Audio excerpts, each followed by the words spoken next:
नमस्कार दोस्तों, स्वागत है आपका आनंद अल्ट्रा क्लासेस में। आज हम कैपेसिटर के सीरीज को आगे बढ़ाते हुए मैं थोड़ा सा कैपेसिटर में एनर्जी का स्टोरेज मैंने इससे पहले बताया था कि कैसे कैपेसिटर के अंदर एनर्जी स्टोर होता है। उसका फॉर्मूला मैंने बताया था 1/2 CV²। उसी तरह से 1/2 Q²/2C था, उसमें 1/2 Q भी था। तो ये एनर्जी का फॉर्मूला था और मैंने एनर्जी डेंसिटी बताया था इससे पहले 1/2 E² यानी E² इंटू ε0 ऐसा करके था फॉर्मूला। तो इस तरह से क्वेश्चंस फॉर्मूला एनर्जी डेंसिटी का था और एनर्जी से था। अब जैसे कि दो कैपेसिटर है मेरे पास, चार्ज कैपेसिटर है। अगर मैं दो कैपेसिटर को चार्ज है रखा हुआ मेरे पास, उसको दोनों को कंबाइन करता हूँ, दोनों को हमने दो कैपेसिटर मेरे पास रखा, दोनों को मैं सटा दिया, आपस में संपर्क कराया, तो उसके पास एनर्जी का कितना ट्रांसफॉर्मेशन होता है, कितना एनर्जी बढ़ जाता है या घट जाता है, ये हम थोड़ा सा समझना चाहते हैं। तो इसमें आपको एक टॉपिक होगा, क्या कहते हैं आपका NCERT में, तो वो टॉपिक है कि आवेशों के वितरण से ऊर्जा का ह्रास होता है क्या। तो ये चीज़ के बारे में हम समझते हैं। तो आवेशों के वितरण से ऊर्जा का ह्रास होता है ये सोचते हैं, देखते हैं कैसे इसको बनाया जाता है। जैसे मान के चलते हैं कि एक मेरे पास पहले से एक सिस्टम रखा हुआ है, एक मान ली बॉडी रखा हुआ है, इसको मैं इंसुलेटेड कहता हूँ। इसको ये इंसुलेटर है, ये इंसुलेटर है। इंसुलेटर का मतलब ये हुआ कि ये वाला बॉडी चार्ज है। अब इसमें से ये कभी ज़मीन में नहीं टच होता। ये मान लीजिए प्लस प्लस प्लस इस तरह से चार्ज बॉडी, मान लीजिए इस तरह से चार्ज बॉडी है या कैपेसिटर का, जितना चार्ज जमा होगा उतना ज़्यादा उसका कैपेसिटी होगा, ये तो जानते ही हैं आप। ये चार्ज बॉडी है, इसकी कैपेसिटी है C1। इसका जो मान लीजिए जब हम चार्ज दिए थे इसका वोल्टेज क्या है V1, इस तरह से। तो इस पे जो चार्ज दिया हुआ है मान लीजिए वो Q1 है दिया हुआ, ठीक। एक और बॉडी है मेरे पास साइड में, ये भी इंसुलेटर से क्या कनेक्टेड है, ये ज़मीन पे इस तरह से, इसमें भी इंसुलेटर लगा हुआ है। इंसुलेटर कहते हैं मतलब है, इंसुलेटर का मतलब ये होता है कि इसका ज़मीन से कोई कनेक्शन नहीं है, मतलब इस पर भी चार्ज प्लस है, प्लस प्लस प्लस इस तरह से जमा है। और इस चार्ज के जमा होने से इसमें भी वोल्टेज आ गया। इसका वोल्टेज मान लिया V2 है, इसका कैपेसिटी C2 है, इसका कैपेसिटी C2 है, और इस पर जो चार्ज है वो मेरा Q2 है। क्या है? Q2 है। तो C2 हो गया, Q2 हो गया, V2 होगा। इसके पास जो क्या कहते हैं चार्ज है, Q1 है, C1 है और V1 है। तो मैं बोलूँगा इसके पास एनर्जी कितना है, तो बोलेंगे U1 बराबर, आप देखिए पहले सबसे पहले एनर्जी देखना चाहता हूँ कि इसके पास कितना एनर्जी है। तो आपको मैंने फॉर्मूला पढ़ाया 1/2 C1 V1 का स्क्वायर, ठीक है, ये फॉर्मूला। इसके पास एनर्जी कितना है, तो मैं बोलूँगा U2 बराबर 1/2 C2 V2 का स्क्वायर, इस तरह से। अब दोनों के पास एनर्जी, ये दोनों हो गया। अब दोनों मिलाकर एनर्जी कितना है, पहले मैं देखना चाहता हूँ कि जब मैं इसको जोड़ा नहीं था, जब इसको कनेक्ट नहीं किया था, तब मैं इसका एनर्जी देखना चाहता हूँ। और जब इसको कनेक्ट कर दूंगा तब उसके बाद एनर्जी देख लूँगा। अब देखूंगा उसके में क्या होता है। तो पहले दोनों का मैं एनर्जी लिखता हूँ, डेल U लिखता हूँ, यानी कि U1 प्लस U2। जब मैं दोनों का एनर्जी जोड़ने गया तो हमको क्या मिला, 1/2 C1 V1 का स्क्वायर प्लस 1/2 C2 V2 का स्क्वायर, C2 V2 का स्क्वायर। जैसे हमको मिला, अब यहाँ से क्या कॉमन, 1/2 कॉमन ले लीजिए या नहीं भी लीजिए, उससे अब कोई फर्क नहीं पड़ता है। C2 V2 का स्क्वायर, ऐसे हो गया। इतना जैसे हुआ तो मैंने अभी तक इसको कनेक्ट नहीं किया था। तो मैंने जैसे ही कनेक्ट करूंगा इसको, अब एक चीज़ सोचिए, इस पर थोड़ा सा दिमाग लगाइएगा। अगर मैं इस वाले तार को, इस वाले दोनों कैपेसिटर को मैं ऐसे करके कनेक्ट कर दिया इस तरह से, जैसे मैं कनेक्ट करने की कोशिश करूंगा एक वायर से, तो मैं देखूंगा कि चार्ज का ट्रांसफॉर्म होने लगेगा, मतलब एक बॉडी से दूसरे बॉडी। तो कैसे पता चलेगा चार्ज का ट्रांसफॉर्मेशन हो रहा है, तो ये पता चलेगा कि ये वाला प्लस चार्ज है, ये वाला भी प्लस चार्ज है। चार्ज का ट्रांसफॉर्मर तब होगा, तब पता चलेगा जब दोनों में से कोई वोल्टेज एक बड़ा एक छोटा होगा, यानी कि वोल्टेज का डिफरेंस होगा, तभी चार्ज इधर से उधर जाएगा। मान लीजिए ये वाला वोल्टेज ज़्यादा है, V1 ज़्यादा है, तो हम देखेंगे चार्ज इधर से सारा उधर जा रहा है। अगर मैं बोलूँगा V2 ज़्यादा है तो चार्ज इधर से इधर जा रहा है। तो दोनों अगर बराबर है तो चार्ज में से कोई ट्रांसफॉर्मेशन नहीं होगा, मतलब चार्ज दोनों का वोल्टेज अगर सेम है तो चार्ज नहीं जाएगा, चार्ज एक बॉडी से दूसरे बॉडी में नहीं जाएगा। तो हमको तो भाई चार्ज का डिस्ट्रीब्यूशन कराना है, करा करके देखना एनर्जी कितना इसके पास लॉस होगा या होगा। तो हम क्या करेंगे, सबसे पहले किसी एक को बड़ा कर लेते हैं, बड़ा करके देखते हैं। तो मान लिया V1 को मैं क्या किया, बड़ा कर लिया, V1 is greater than V2, ऐसा कर दिया। अब जैसे मैंने ऐसे किया V1 is greater than V2, तो हमको एक चीज़ समझ में आता है, ये कब तक इसके पास जाएगा। भाई ये इसके पास तो जाएगा ही जाएगा, हम समझ गए इससे चार्ज इस पे जाएगा, लेकिन कब तक। जब जिस दिन ऐसा भी तो होगा ना कि मान ली इसका 50 वोल्ट है, इसका मान ली 25 वोल्ट है। अब 50 से चलना स्टार्ट किया, 50 से नीचे गिरना स्टार्ट किया। जब ये 50 से नीचे गिरेगा तो इसका तो हाइट बढ़ेगा, इसका वोल्टेज बढ़ेगा। जैसे ये 50 से घटना स्टार्ट हो गया, मान लीजिए 50 से 30 तक पहुंचा, ये भी 25 से 30 तक पहुंचा। कुछ भी कंबाइन हो सकता है। ये मान लीजिए कि ये 20 था, ये 10 था। अब ये 5 घटते घटते 15 हुआ, ये 10 5 बढ़ते हुए 15 हो गया। जिस दिन दोनों 15 हो गया, उसका बाद चार्ज का ट्रांसफॉर्मर होना बंद हो जाएगा, चार्ज का जाना बंद हो जाएगा। तो जिस दिन चार्ज का बंद होना, मतलब इसको कैसे समझ सकते हैं? इसको देखिए इस तरह समझ सकते हैं। मान लीजिए देखिए एक टंकी है मेरे पास पानी का, इस तरह से एक टंकी मेरे पास ये है पानी का। अब मैं बोलूँ इस टंकी के पास पानी का हाइट इतना है, इस टंकी के पास पानी का हाइट इतना है। अब बताइए क्या पानी इससे इसमें जाएगा? तो बोले जाएगा, क्योंकि इसका हाइट ज़्यादा है, इसका हाइट कम है। तो मैंने क्या किया, एक नल लिया, नल से इसको कनेक्ट कर दिया, इसको ऐसे करके बीच से। जैसे मैंने इसको कनेक्ट किया तो हम क्या देखे, ये पानी इसमें से इसमें जा रहा है, तो इसका हाइट बढ़ रहा है, इसका हाइट घट रहा है। जैसे इसका हाइट घट रहा है, इसका हाइट बढ़ रहा है, तो हम क्या देखेंगे, एक ऐसा वोल्टेज आएगा जहां पर ये दोनों हाइट बराबर हो जाएगा। और जिस दिन दोनों हाइट बराबर होगा, पानी का एक दूसरे से एक का दूसरे में जाना बंद हो जाएगा।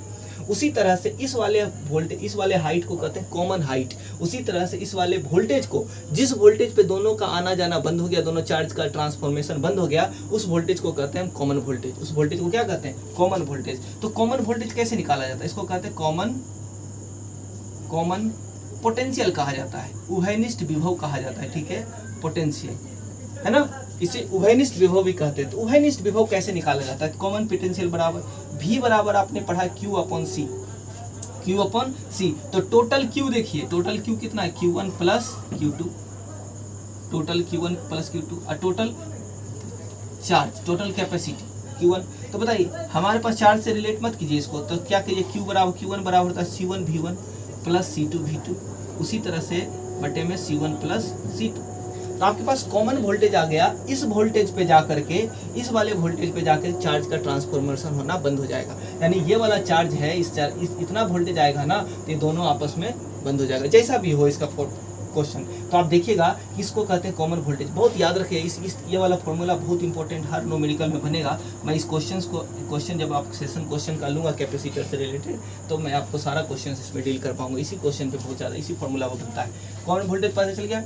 अब मैं चाहता हूं कि अब बताइए इसके पास एनर्जी कितना बचा है। इसके पास जैसे मान लिया, अब जैसे मैंने इसको यहाँ से यहाँ दे दिया, जैसे मैंने दे दिया तो इसके पास इतना बचा, इसके पास इतना। अब देखना चाहता हूँ दोनों में कितना एनर्जी है। तो मैं देखा हूँ एनर्जी बराबर क्या फॉर्मूला हुआ, एनर्जी बराबर U1 का बाद में है ना, बाद में एनर्जी कितना हो गया, तो 1/2 इसको 1/2 C1 है ना, V का स्क्वायर, V1 का स्क्वायर। अब ये V1 नहीं होगा, अब तो ये बराबर हो गया ना, तो बराबर हो गया तो ये वोल्टेज अब चलेगा, कॉमन वोल्टेज। तो इस वाले वोल्टेज को हम कहेंगे C1 V1 plus C2 V2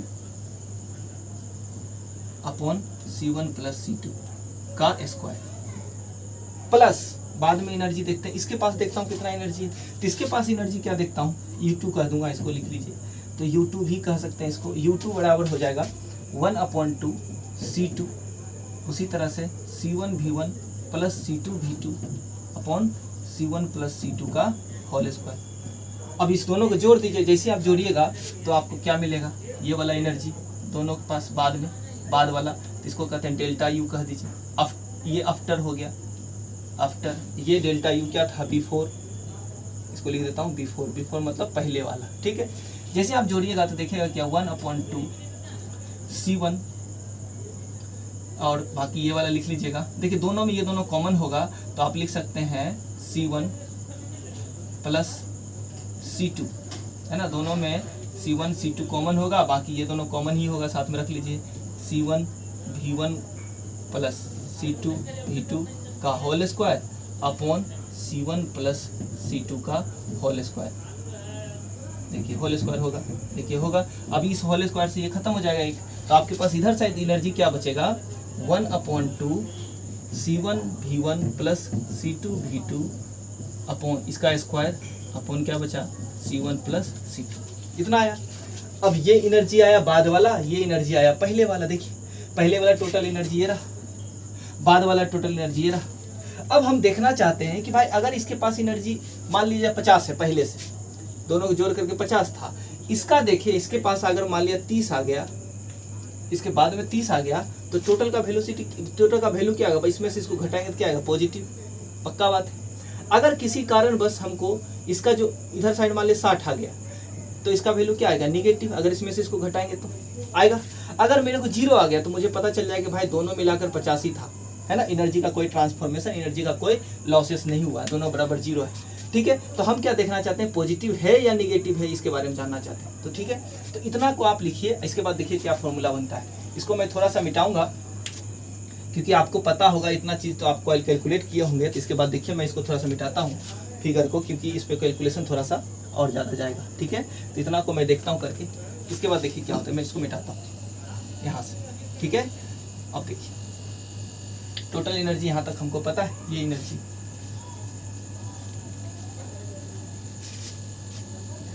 देखिए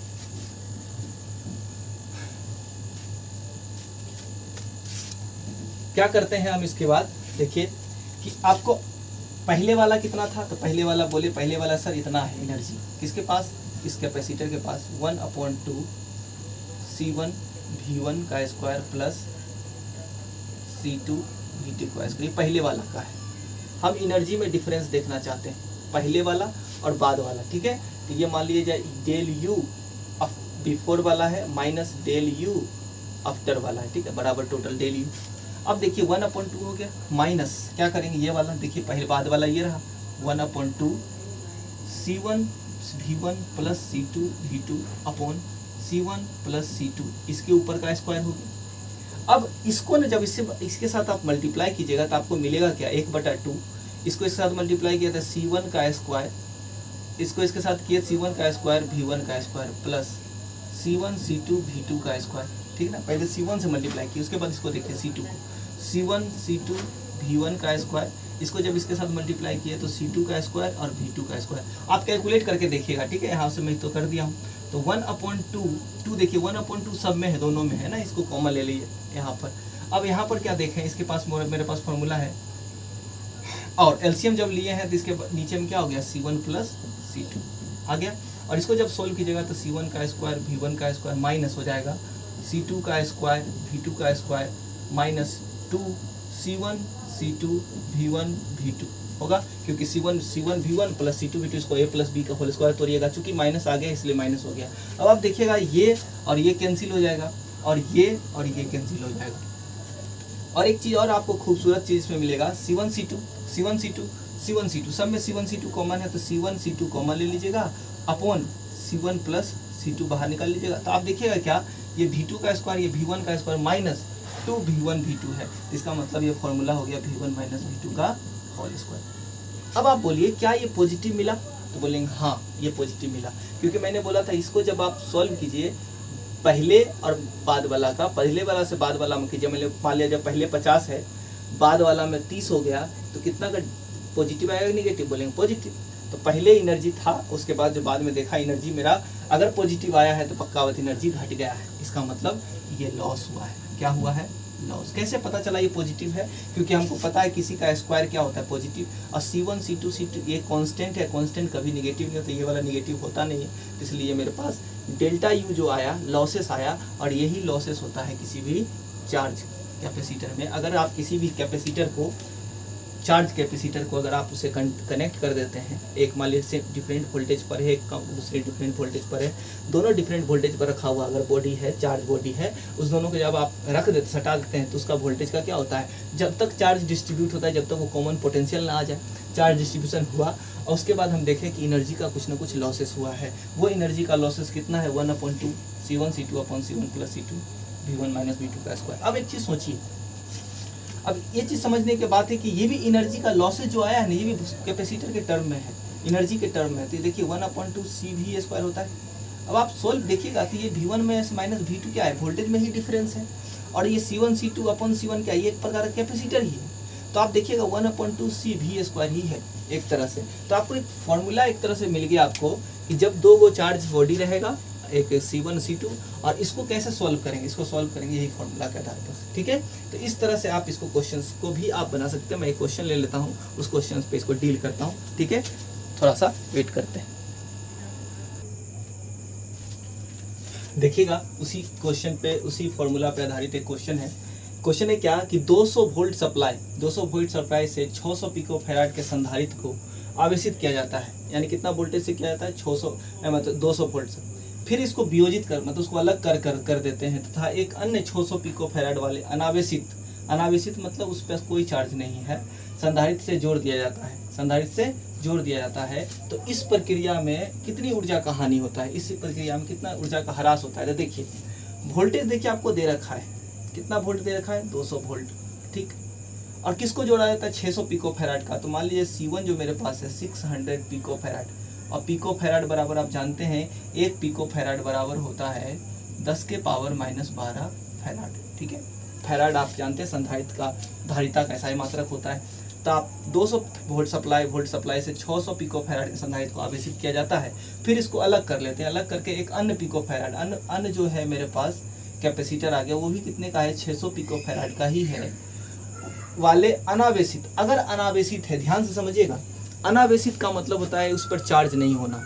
अनावेशित का मतलब चार्ज नहीं होना। आपको मैंने पहले भी बताया था Q जो होता है समानुपाती भी होता है। अगर Q ही 0 हो गया तो Q अगर बढ़ेगा तो वोल्टेज भी उसका बढ़ना चाहिए। तो यानी इसके पास अगर Q होगा तो वोल्टेज होगा, अगर Q नहीं होगा तो उसके बाद वोल्टेज ही नहीं होगा, यानी अनावेशित है वो, यानी इस पर कोई वोल्टेज नहीं है। यानी C2 का वोल्टेज अगर V2 है, V2 का वैल्यू 0 है, ये V1 है ना, 0 हो गया।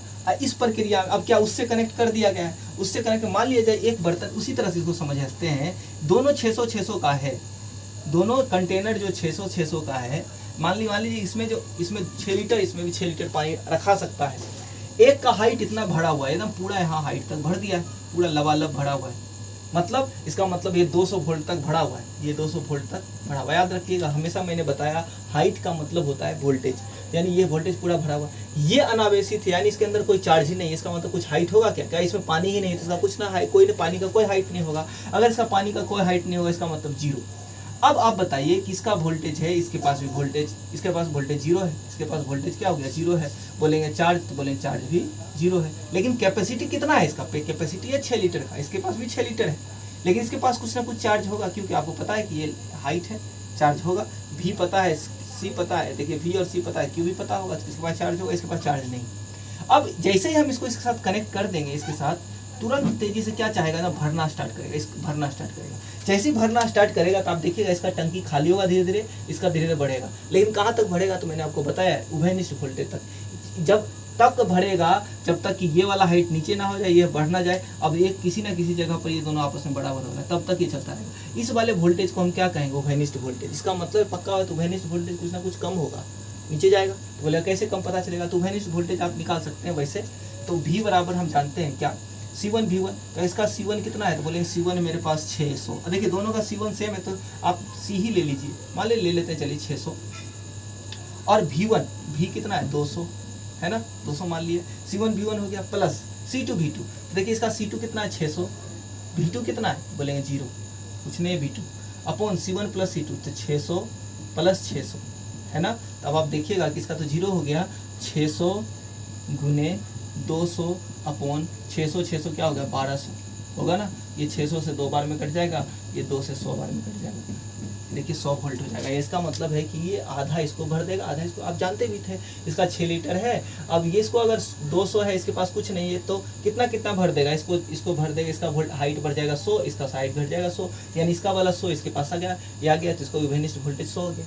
अब उभयनिष्ठ वोल्टेज आ गया तो इसका पास एनर्जी कितना है, इसके पास एनर्जी कितना, तो बोलेंगे इसके पास एनर्जी, देखिए कैपेसिटी पता है, चार्ज इसके पास कितना पहुंच गया होगा, तो बोले चार्ज पहुंच गया Q बराबर C1 V1 यानी C2 V2। अब C2 इसके पास 6 है, 600 है, वोल्टेज आपको पता चल गया 100 वोल्ट हो गया, तो चार्ज निकल गया 6 गुने 600 इंटू, मतलब 6 पर कितना सुनना, पिको फैराड है ना, तो 6 पर 1 2 3 4 सुनना इंटू 10 के पावर -12। तब आप सोल्व कीजिएगा तो 6 गुने 10 के पावर -8 आ जाएगा, ये कुलाम आ जाएगा। इतना कुलाम चार्ज इसके पास है, तो पक्का बात इतना कुलाम चार्ज इसके पास भी होगा, क्योंकि आधा तो इसको भर दिया, आधा इसके पास भी होगा। लेकिन मुझे ये चार्ज मैंने आपको सिर्फ ऐसे बताया कि इस तरह से, लेकिन आप इस क्वेश्चन कैसे बनाते हो, तो क्वेश्चन आसानी से बना सकते हैं वो फॉर्मूला पर रख करके। तो डेल U बराबर एनर्जी का जो लॉसेस होगा 1/2 C1 C2 upon C1 plus C2 और इंटू क्या लिखेंगे V1 माइनस V2 का होल स्क्वायर, नॉर्मल आसानी से एक बार में। तो बोलेंगे 1/2 इंटू C1 C2। देखिए C1 C2 दोनों सेम है, इसलिए इसको मैं C लिख दिया, इसको भी C लिख दिया, अपन इसको भी C, इसको भी C लिख दिया, क्योंकि सब सेम था। और V1 V2, एगो का V1 200 है, एगो का V1 तो 0 है, V2 0 है, उसका स्क्वायर कर दिया।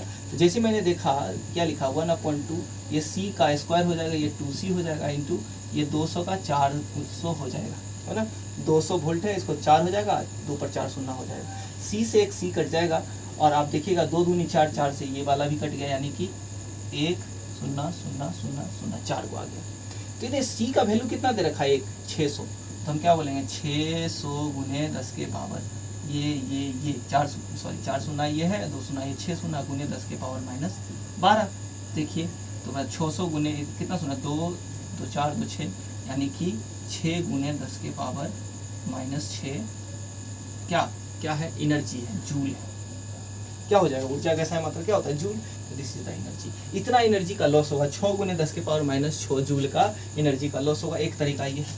आप बाद वाला का देखिए, चार्ज पता चल गया, C और V पता चल गया, आप फॉर्मूला एनर्जी भी निकाल सकते थे। इसके पास एनर्जी कितना है, तो बोलेंगे भाई इसका एनर्जी 1/2 C1 V1 का स्क्वायर है, निकाल सकते हैं। तो इसके पास एनर्जी पता चल जाएगा। इसके पास कितना है C1 V1, इसके पास एनर्जी कुछ है या नहीं, क्योंकि कुछ चार्ज रखा ही नहीं, डिब्बा के अंदर कुछ वैल्यू रखा रहेगा, तो पानी रहेगा तब ना सर एनर्जी रहेगा। इसके पास एनर्जी ही नहीं है, तो इसके पास एनर्जी 0। सारा एनर्जी कहाँ चला जाएगा, इसके पास। सारा एनर्जी किसके पास, आधा इसका अपना लॉस करके इसको दे देगा। तो एनर्जी का डिस्ट्रीब्यूशन होगा तो लॉस होगा। तो ये फॉर्मूला आपके पास है, ये वाला फॉर्मूला आप आराम से यूज कीजिए और आपको क्वेश्चन बनाने में आसानी हो जाएगा। ठीक है, तो आपको समझ में आ गया कॉमन वोल्टेज कैसे निकलता है, उस तरह से निकलता है। एनर्जी का कैसे ट्रांसफॉर्मेशन होता है, आपको मैंने इससे पहले बताया कैसे होता है। दूसरी बात, इस पे क्वेश्चंस कैसे बनाते हैं, इस तरह से। आप देखिए इसमें मोस्ट इंपोर्टेंट क्या था, अनावेशित संधारित्र को जोड़ते हैं। अनावेशित का मतलब उसके पास वोल्टेज नहीं होगा, उसका वोल्टेज 0 होगा। कैपेसिटी होगा भले ही, लेकिन चार्ज कुछ नहीं होगा, क्योंकि वोल्टेज नहीं है तो चार्ज भी नहीं होगा, चार्ज का ट्रांसफर। लेकिन चार्ज इसमें हमेशा याद रखिए, जब भी वोल्टेज का ट्रांसफर हुआ है, मान लीजिए इधर से इधर, बोला टोटल चार्ज का क्या हुआ है, तो बोले टोटल चार्ज भाई उतना ही है। टोटल चार्ज का थोड़ी कुछ हुआ होगा, जितना पानी इसके पास है उतना ही पानी इसके पास, मतलब जितना पानी इसके पास है, ट्रांसफॉर्मर होने के बाद पानी का कुछ नहीं हुआ होगा, दोनों मिला करके पानी उतना ही होगा, सेम ही होगा। यानी इसके पास जितना पानी है यही पानी सब दोनों मिलकर के होगा, पानी का कहीं लॉस नहीं होता है, पानी उतना ही रहता है, यानी चार्ज उतना ही रहता है, चार्ज का नहीं। एनर्जी का भले थोड़ा सा लॉस होता है, वो कितना 6 गुने 10 के पावर -6 होता है। ठीक है, तो इसके बाद हम एनर्जी से रिलेटेड मैंने सारा काम कर दिया। अब इसके बाद जो क्वेश्चन है आपका थोड़ा सा सीरीज और पैरेलल वाला, सीरीज और पैरेलल यानी कि समांतर करंट क्रम से निर्क्रम उस कैपेसिटर का कैसे जोड़ते हैं, क्यों जोड़ते हैं, इसके बारे में समझेंगे और इस पे बेस्ड क्वेश्चन बनाएंगे। बाकी मिलते हैं नेक्स्ट क्लास में। धन्यवाद।